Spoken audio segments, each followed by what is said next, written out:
서클, 오늘도 서클 인터넷 그룹에 대해서 한번 이야기를 해볼까 합니다. 어, 요즘 주가가 뭐 계속 떨어지고 있죠. 거의 뭐 2주 한 10거래일, 한 8거래일 연속 떨어지고 있는데, 바닥이 없어요. 그냥 계속 떨어지고 있어요.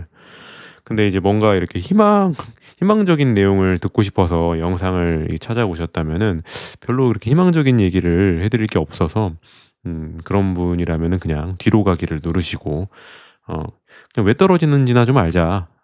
그런 분이라면은 좀 같이 좀 이야기를 나눠봤으면 싶습니다.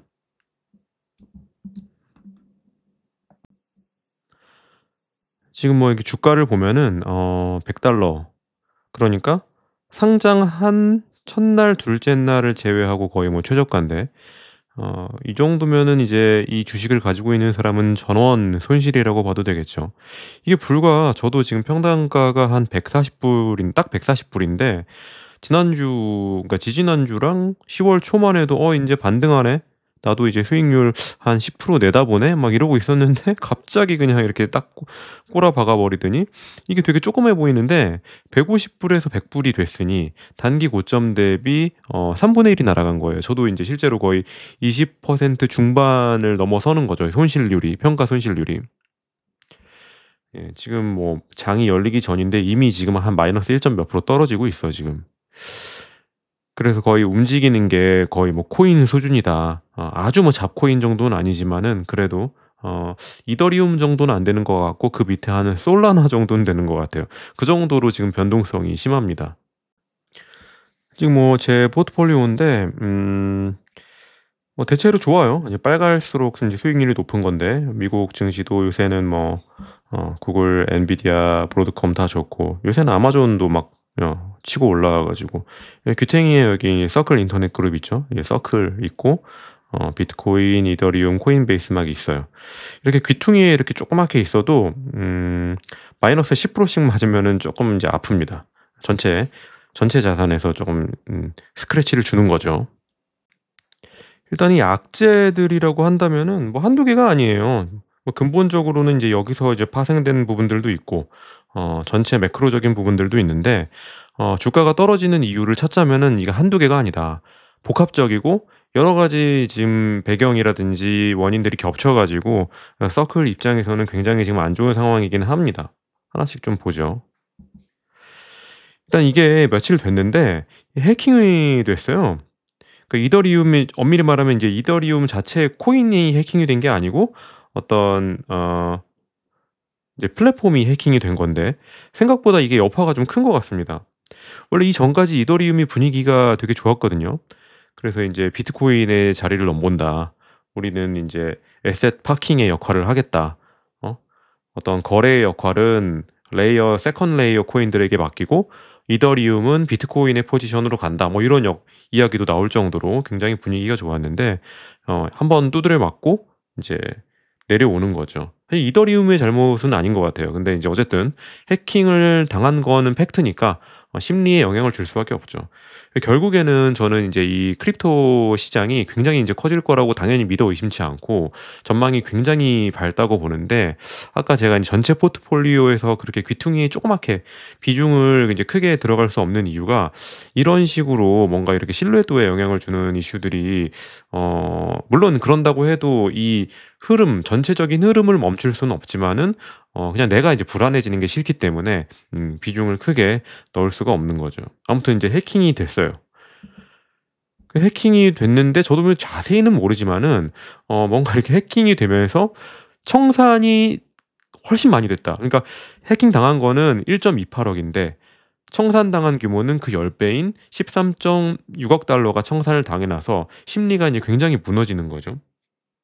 그래서 지금 이 크립토 시장의 심리가 굉장히 공포에 지금 절어 있는데 나스닥처럼 이 공포 지수가 있는 거죠. 페어 앤 그레이드 인덱스로 봤을 때 불과 한 달 전까지만 해도 60이었던 것이 지금은 24까지 떨어져서 익스트림 피어다. 아주 사람들이 이제 공포해하고 조그마한 악재에도 굉장히 민감하게 반응하는 그런 상태가 된 거죠. 지금 2025년 11월 7일 기준입니다. 또 인제 악재라고 한다면은 이렇다 보니까는 스테이블 코인 자체도 마켓 캐피털이 줄었어요. 그러니까 결국엔 이 스테이블 코인의 운명이 어 실제 현실에서의 화폐로의 기능을 점점 하게 될수록 이런 역할은 이런 공포에 전염되는 이런 현상은 줄어들 텐데, 실제로 우리가 결제에 이용하고 송금에 이용하면은 뭐 이더리움이 해킹을 당할 건 말고 내가 지금 당장 써야 되니까. 근데 지금은 아직은 이 스테이블 코인 시장이 이 암호화폐 시장, 크립토 커런트에 의존하는 부분이 많기 때문에 크립토 시장이 흔들리면은 스테이블 코인도 마켓 캐피탈이 떨어진다. 시총이 떨어진다. 이제 이렇다는 거죠. 그리고 또 문제 하나가 USDC 이 서클의 마켓 캐피탈이 좀 줄어들었어요. 무슨 얘기냐면은 지금 이게 불과 한 달 전에 10월 달에 JP 모건에서 인제 이런 얘기를 했었거든요. USDC의 아웃페이스가 테더를 인제 USDC가 테더의 USDT를 아웃페이스한다. 추월한다는 거죠. 이게 왜 그러냐 보면은 역시 인제 서클이 규제를 잘 지키니까. 미카나 인제 지니어스 액트, 유럽이나 미국을 모두 만족시킬 수 있는, 규제를 만족시킬 수 있는 것들을 하다 보니까 지금 서클의 USDC가 테더의 USDT를 추월하고 있다. 인제 이런 내용을 한 게 불과 10월 달의 이야기였는데, 지금 이게 보면은 그러니까 오늘자 기준 11월 7일 기준으로 했을 때 USDC 코인은 750억 달러, 이게 한 일 주일, 2 주일 사이에 좀 줄어 가지고 한 2주 전에 770억 달러를 넘봤었거든요. 그런데 이제 전체적으로 이제 줄어들다 보니까 이게 750억 달러가 된 거죠. 근데 인제 이 9월 19일 똑같은 기사 보면은 이때 당시에는 25.35% 였다는 거죠. 그러니까 오늘은 24.54% 인데 어 25.35%, 한 달, 두 달 전에. 그러니까 점유율이 좀 줄었어요. 1% 정도. 뭐 큰 숫자는 아닌데 1% 정도 점유율은 왔다 갔다 합니다. 근데 인제 굳이 의미를 부여하면은 이런 거에도, 작은 악재에도 영향을 받는 게 지금 이 공포 장세의 특징이다. 이게 오늘 이 캐시 우드가 스테이블 코인 시장에 대해서 인제 이야기를 한 게 있는데, 이제 비트코인에 대한 이야기를 하면서 스테이블 코인에 대한 이야기를 좀 곁들였어요. 무슨 얘기냐면은 이제 아크 인베스트의 캐시 우드가 스케일백했다. 뭔가 자신의 어떤 긍정적인 전망, 비트코인에 대한 긍정적인 전망을 좀 이렇게 철회했다. 어 왜냐면은 이런 스테이블 코인의 굉장히 이런 빠른 속도의 성장을 인정하면서, 시인하면서, 왜 그러냐면은 이 스테이블 코인이 비트코인의 미래의 어떤 그런 역할을 일부 이렇게 인제 가져가고 있다고 인제 얘기를 하는 거죠. 원래 캐시 우드는 2030 년까지 150만 불 정도를 목표가로 했었는데, 이게 bullish forecast를 얘기하는 거죠, 비트코인에 대해서. 150만 불이라고 한다면은 뭐 20억 좀 되려나? 근데 여기서 30만 불을 빼겠다. 왜냐면은 비트코인의 어떤 역할 중 하나를 스테이블 코인이 가져갈 거라고 이제 보기 때문에 그런다는 거죠. 그래서 이런 스테이블 코인에 일어나는 일들이 인제 계속된다면은 비트코인이 하는 어떤 미래에 기대되는 역할들, 예를 들면 뭐 자산 그 애셋 파킹의 역할이라든지, 결제의 역할이라든지, 아니면은 송금의 역할, 이런 것들을 스테이블 코인이 가져갈 텐데, 이 스테이블 코인의 성장 속도가 굉장히 빠르기 때문에 비트코인의 시총에도 목표가에도 영향을 줄 수 있겠다. 인제 이런 얘기를 하는 거죠. 근데 여기 보면은 인제 캐시 우드가 아마 이 서클을 처음에 좀 많이 샀다가 팔았던 걸로 알고 있거든요. 근데 주가가 떨어지면 다시 사겠죠, 당연히. 왜냐면 지금 이 스테이블 코인에 인제 투자할 수 있는 주식 중에는 몇 개 없거든요. 네, 서클이라든지 이제 코인베이스, 뭐 로빈후드, 이런 것들 인제 몇 개 없는데, 이 페이팔 같은 것도 하긴 하지만은 페이팔의 전체 매출에서 스테이블 코인이 차지하는 비중이 적으니까, 스테이블 코인에 대해 자산을 노출시키고 싶다 하면은 선택지가 몇 개 없죠. 아무튼 인제 전망을 하되, 막 2030년, 5년 뒤 이런 얘기를 하고 있어요.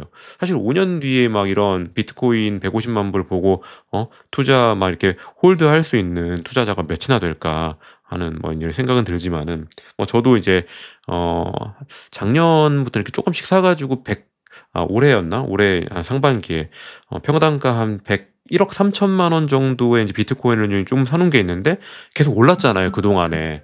계속 오르다 보니까는 막 이제 평단가가 계속 높아져. 저는 이제 매달 한 50만 원어치씩 사거든요. 근데 계속 높아져 가지고 근데 어느새 보니까 이게 막 이제 수익률 그동안에 벌어놓은 거 다 까먹었어. 이더리움은 이미 마이너스가 돼 있고. 아무튼 뭐 그런 상황입니다. 계속 이제 살 건데 좀 길게 봐야 된다는 거죠. 캐시우도 막 2030년 이런 얘기 하고 있잖아요. 그래서 이 미친 변동성 앞에서는 사실 투자자가 할 수 있는 게 그렇게 많지가 않습니다. 그냥 이제 비중을 조절하는 게 최선이다. 사실 이렇게 주가가 막 쪼그라들면은 내가 뭘 하지 않아도 점점 내 전체 포트폴리오에서 비중이 점점 줄어들긴 하는데 그건 좀 비극이긴 하죠. 그러니까 처음부터 사실 내가 감당할 수 있는 비중이 얼만큼이었는지를 가늠을 하고 쪼끔씩 쪼끔씩 이제 분할 매수하는 게 답인데, 그래서 이 종목이 결국에는 이 스테이블 코인 시장은 장기 우상향하고 뭐 전망 자체도 좋고 이 주식도 서클도 높은 확률로 이 가격에서 벗어날 거라고 보긴 하지만은 그건 어디까지나 인제 베팅이니까 내가 이제 개런티할 수가 없고 항상 내가 실패할 가능성에 대해서 염두를 해 두고 생각을 하는 게 맞는 것 같아요. 저는 인제 당연히 이제 성공 가능성이 높으니까 이 마이너스 20 몇 프로가 났는데도 그냥 안 팔고 가지고 있는 거죠. 이거 그냥 그냥 두고 몇 달 뒤에 꺼내 보자. 몇 달 뒤에 열어 보자 하는 생각으로 인제 가지고 있는 거지만은 어 이게 지금 결국에는 USDC도 다른 코인들이랑 막 인제 계속 인제 경쟁을 하고 있잖아요. 아까 봤다시피 점유율이 콘크리트가 아니라는 거죠. 24%, 23%, 20 막 줄어들어. 그러다가 이제 진짜 비극적인 상황이 올 수도 있죠. 그러면 나도 이제 '아 투자 아이디어가 실패했네.' 그러고 스탠스를 바꿔야 되겠지만은 아직은 그런 결정을 할 단계는 아니라고 보니까 저는 들고 가는 거고, 아마도 인제 개인 투자자분들이 손절하는 대부분의 원인은 하락을 못 견뎌서가 아닐까 싶어요. 차라리 인제 누구들처럼 막 기계적인 손절, 마이너스 5% 면 손절, 뭐 어디 지지선을 깨면 손절, 이런 분들은 제가 볼 때는 이렇게 많지가 않은 것 같고 내 계좌에 마이너스 30% 있는 거 40% 있는 거 못 견뎌서 그냥 이렇게 손절을 하는 경우들이 많은데, 그래도 요즘 같은 경우에는 다른 주식들이 막 되게 잘 가잖아요. 국장 특히 이제 반도체, 뭐 은행은 뭐 올해 상반기부터 막 잘 달렸고, 증권 같은 거 특히 인제 미국 주식 같은 경우에는 빅테크, M7 막 다 잘 가는데 어 이럴 때 인제 스테이블 코인은 쪼끔씩 추가 매수를 해 놓고, 비트코인, 이더리움도 마찬가지라고 보거든요. 이럴 때 쪼끔씩 쪼끔씩 추가 매수를 해 놓고 나중에 이렇게 빛을 보면 되지만은 사실 이미 너무 비중이 큰 분들한테는 그게 인제 선택하기가 어려운 전략이죠. 그러니까 처음부터 인제 조절을 잘 했어야 되는데 어 지금 이렇게 비중을 늘린다고 늘려 놨는데 나스닥이나 인제 뭐 다른 증시 떨어질 때 다 같이 떨어지면은 이 이중고라. 결국에는 포트폴리오가 중요하다. 만약에 내가 인제 현금 동원 능력이 있으면은 일단 이건 접어 두고 다른 주식, 다른 뭐 코인, 다른 종목으로 쪼끔 더 집중을 하면서 차라리 내 스트레스라도 좀 분산시키는 게 맞지 않겠나, 요런 생각을 좀 해 봅니다. 네. 오늘 영상은 여기까지 할게요.